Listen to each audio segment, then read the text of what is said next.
અહેમદાબાદ મિત્ર ન્યૂઝમાં આપનું સ્વાગત છે।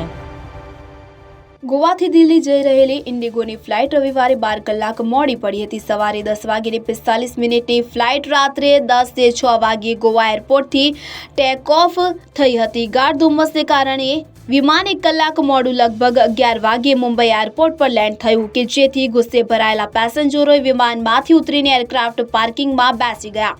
સોશિયલ મીડિયા એક્સ પર એક વિડીયો વાયરલ થઈ રહ્યો છે કે જેમાં પેસેન્જર્સ એરક્રાફ્ટ પાર્કિંગમાં જમીન પર બેસીને ભોજન કરતા જોવા મળી રહ્યા છે।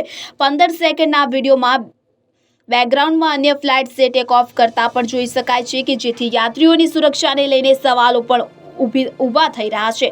મામલાને લઈને ઇન્ડિગો એરલાઇન્સે માફી પણ માંગી લીધી છે। ઇન્ડિગો એરલાઇન્સે સોમવારે કહ્યું કે ગાઢ ધુમ્મસને કારણે ફ્લાઇટ ગોવાથી ટેક ઓફ થઈ હતી તે પછી મુંબઈ એરપોર્ટ પર ફ્લાઇટ ડાયવર્ટ કરવામાં આવી। યાત્રીઓ જેવા ફ્લાઇટમાંથી બહાર આવ્યા તેમને ટર્મિનલમાં જવાની ના પાડી દીધી તે પછી CISFના જવાનો અને એરપોર્ટ સ્ટાફે તેમને સુરક્ષિત જગ્યાએ પહોંચાડ્યા। ભવિષ્યમાં આવી સ્થિતિ ન બને તેને લઈને ધ્યાન રાખવામાં આવશે।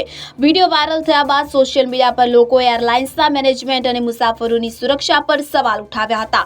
હકીકતમાં જે જગ્યાએ મુસાફરો બેઠા હતા તેને એપ્રન કહેવામાં આવે છે। અહીં એરક્રાફ્ટનું પાર્કિંગ અને સામાનનું લોડિંગ અને અનલોડિંગ થાય છે। સુરક્ષાના દ્રષ્ટિકોણથી આ સ્થળે મુસાફરોની હાજરી યોગ્ય માનવામાં આવતી નથી। Directorate general of civil aviation દ્વારા સોમવારે ખરાબ હવામાન અને ધુમ્મસને કારણે ફ્લાઇટ વિલંબના કિસ્સામાં ઓપરેટિંગ પ્રોસિજર જાહેર કરી હતી। આ મુજબ જો કોઈ ફ્લાઇટ 3 કલાકથી વધુ મોડી થાય આવા સંજોગોમાં તેને રદ કરવી પડતી હોય છે। તે જ સમયે મુસાફરોએ ફ્લાઇટમાં મોડું થવાને લઈને રિયલ ટાઈમ અપડેટ આપવામાં આવતો હોય છે।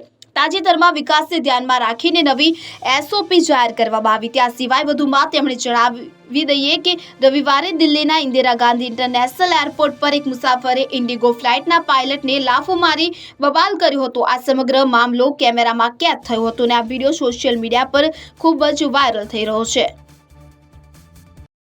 અહેમદાબાદ મિત્ર ન્યૂઝની YouTube ચેનલને સબસ્ક્રાઇબ કરો અને બેલ આઇકોન જરૂરથી દબાવો જેથી દરેક મહત્વના વિડીયોની નોટિફિકેશન તમને મળતી રહે।